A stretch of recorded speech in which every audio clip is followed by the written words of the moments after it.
Careers में मैंने काम किया उनका विजन फैसिनेटिंग और वंडरफुल रहा है अपने आप में, बट उसने मुझे रिच बनने में कभी मदद नहीं करी। एंड ऑनेस्टली तुम्हारे पास टाइम ही नहीं है वेस्ट करने के लिए। सो यहाँ है 7 मोस्ट लाइफ चेंजिंग लेसंस जो तुमको एक्चुअली में रिच बना सकते हैं। तो इस वीडियो को लास्ट तक देखना। हियर्स द फर्स्ट थिंग, तुम्हें कुछ लूज नहीं करना। ऑफ कोर्स ऐसे ही कुछ गलत काम मत करो जो तुम्हारा फ्यूचर रूइन कर दे, क्योंकि तुम्हें लगता है कि कुछ नुकसान नहीं है। लेकिन अगर तुम्हें लगता है कि कुछ करने से पॉजिटिव आउटकम मिलेगा तो उसे करो, क्योंकि तुम अभी इतने यंग हो, तुम अभी बहुत सारी गलतियां कर सकते हो और फिर उन्हें ठीक भी कर सकते हो। अभी परफेक्ट टाइम है नई चीजें ट्राई करने का, अभी टाइम है एक्सपीरियंस लेने का और जितना हो सके उतने लेसन सीखने का। यही है जो मेरे लिए स्विच फ्लिप कर गया। अगर तुम अपनी लाइफ से खुश नहीं हो तो ट्राई करो, और फेल होने से तुम सिर्फ अपनी ओरिजिनल कंडीशन पर वापस आ जाओगे, और उसके साथ एक चांस है कि तुम सक्सीड भी कर सकते हो। मतलब तुम्हें सब कुछ गेन करना है, लूज कुछ नहीं करना। लेसन 2 है नॉलेज सब कुछ है। जो लोग आज सबसे ज्यादा पैसे कमा रहे हैं जैसे ध्रुव राठी, अली अब्दाल, ये सारे लोग नॉलेज बेचकर ही जी रहे हैं। और बेस्ट पार्ट ये है कि एक्सपेंसेस लो हैं, क्योंकि सोचो सारी इन्फॉर्मेशन प्रोडक्ट उनके दिमाग में है। तो अगर तुम भी अपनी लाइफ में बहुत सारा एक्सपीरियंस गेन करते हो, बहुत सारी चीजें सीखते हो, एक स्किल सेट में मास्टर बनते हो, तो किसी को 30 मिनट्स के कोर्स में सिखाने से तुम उनका बहुत सारा टाइम सेव कर सकते हो। Also it is important not just to acquire knowledge but also learn how to apply it. जब तुम बुक्स पढ़ रहे हो, गोल सिर्फ बुक खत्म करने का नहीं होना चाहिए, बल्कि उससे कुछ सीखना और अपनी लाइफ में अप्लाई करना होना चाहिए। तो अगर तुम कुछ पढ़ रहे हो और कुछ ऐसा मिलता है जो तुम अप्लाई कर सकते हो, देन स्टॉप रीडिंग और उसे लिख लो, क्योंकि तुम अगले 10 सेकंड में उसे भूल जाओगे। जैसे ही कुछ एप्लीकेबल लगता है, एक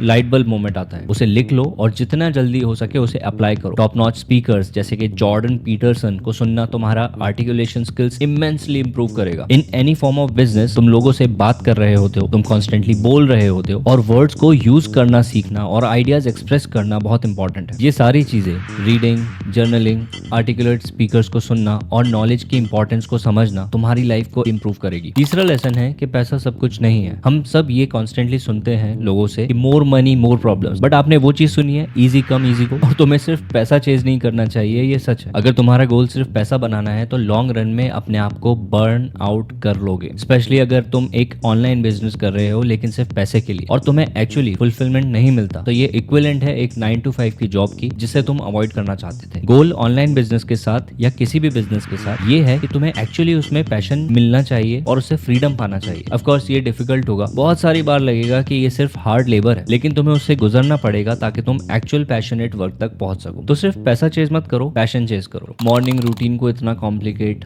मत करो। अगर तुम मेरे चैनल पे पास्ट फ्यू वीक से देख रहे हो तो तुमने देखा होगा कि मैंने मॉर्निंग रूटीन्स के बारे में बहुत सारी बातें करी हैं। लेसन 4 आता है कि मॉर्निंग रूटीन को ओवर कॉम्प्लिकेट मत करो, और इसका रीजन ये है कि मॉर्निंग तुम्हारे दिन का सबसे फ्रेजाइल पार्ट होता है। अगर तुम्हारी मॉर्निंग अच्छी होती है तो तुम्हारा बाकी दिन भी टिपिकली अच्छा होता है। तो अगर तुम अपने दिन का किसी पार्ट को ऑप्टिमाइज करना चाहते हो तो मॉर्निंग ऑप्टिमाइज करो। और कैसे? हम ये करते हैं by getting straight to what we are optimising for. अगर तुम वर्क के लिए ऑप्टिमाइज कर रहे हो तो 3 घंटे रीडिंग, जर्नलिंग, मेडिटेटिंग में मत गुजारो, बल्कि वो 3 घंटे वर्क में गुजारो। अगर तुम्हारा गोल वर्क के लिए ऑप्टिमाइज करना है तो वो सारी एनर्जी जो तुम चीजें करने में लगा रहे हो वो वर्क के लिए प्रिपेयर करने के लिए बचा सकते हो। बाय द टाइम वर्क करोगे तुम्हारा ब्रेन पावर मॉर्निंग में बहुत ही कम हो चुका होगा। तो अगर तुम वर्क के लिए ऑप्टिमाइज कर रहे हो तो सुबह उठकर सीधा वर्क करो जितना जल्दी हो सके। चाहे पानी पी लो पहले या जो भी तुम्हें करना है, लेकिन अपने वर्क से पहले बहुत सारी चीजें मत करो। अगर गोल सिर्फ वर्क तक पहुंचना है तो सारी रेजिस्टेंस हटाओ, सुबह डायरेक्टली काम से स्टार्ट करो। तुम खुद को हमेशा आइसोलेट नहीं कर सकते। बहुत लोग बात करते हैं इस लॉन्ग वर्क मोड पीरियड के बारे में, जहां वो सिर्फ काम करते रहते हैं, लोगों से बात नहीं करते, सिर्फ अपने डेस्क पर काम कर रहे होते हैं एक डार्क रूम में, जैसे मेरा रूम तुमने देखा होगा। मैंने इसके बारे में बात करी है, लेकिन लोग इसे गलत समझ लेते हैं। तुम खुद को सिर्फ एक रूम में बंद कर अपनी लाइफ को बेटर होने की उम्मीद नहीं कर सकते, क्योंकि ऐसा होगा ही नहीं, बल्कि तुम्हारी लाइफ और भी वर्स्ट हो सकती है। बाहर जाओ, नए लोगों से मिलो, अच्छा खाना खाओ, ऐसे काम करो जो तुम्हारी लाइफ के एस्पेक्ट्स को इंप्रूव करे। अगर तुम एक हार्डकोर वर्क पीरियड से गुजर रहे हो 1-2 सालों के लिए, तो फाइंड आउट टाइम्स एक्चुअली जो तुम एंजॉय करते हो, जिनसे तुम्हें रिवॉर्ड मिलता हो वर्क करने से, यहाँ वहाँ गैदर करके साइलेंस में काम करो। अगर तुम्हें सच में कॉन्फिडेंस है कि ये काम हो जाएगा तो तुम किसी को मत बताना, क्योंकि एक्शन खुद ब खुद बोलता है। तो अपने प्लान्स सबको बताना बंद करो और जो काम करना है उसे करो। लोग इसे ओवर कॉम्प्लिकेट करते हैं। हार्ड वर्क और बिजनेस स्टार्ट करने का पूरा आइडिया ये है कि रिजल्ट्स हमें पाने हैं। अगर तुम सबको अपने गोल्स बताते रहोगे पहले से ही और एक्साइटेड होते रहोगे कि हाँ मैं बिजनेस स्टार्ट करने वाला हूँ, तुम्हारे फ्रेंड्स को बताते रहोगे कि मैं ड्रॉप शिपिंग करने वाला हूँ, मैं बहुत पैसे कमाऊंगा, तो तुम ये एक्सक्यूज बनाओगे कि तुम बस इसे मैनिफेस्ट करने की कोशिश कर रहे हो। लेकिन असल में क्या हो रहा है, सबको अपने गोल्स बताकर तुम्हें वैसे ही डोपामिन रश मिल रहा है जैसे तुमने ऑलरेडी अचीव कर लिया हो। अगर तुम किसी को नहीं बताते अपने बड़े प्रोजेक्ट्स के बारे में जो तुम्हें पता है टाइम लगेगा, तो क्या होता, तुम्हें एक्चुअली में वो प्रोजेक्ट्स कंप्लीट करने में डिजायर होगी, उन्हें अचीव करने की इच्छा होगी, ताकि लोग खुद रिजल्ट्स देखें। क्योंकि हर कोई अपनी अचीवमेंट के बारे में ब्रैग करना चाहता है, अपनी सक्सेस सबको दिखाना चाहता है। लेकिन अगर तुम किसी को बताए बिना वो चीजें करते हो और उन्हें रिजल्ट्स देखते हो, तो डिजायर अचीव करने का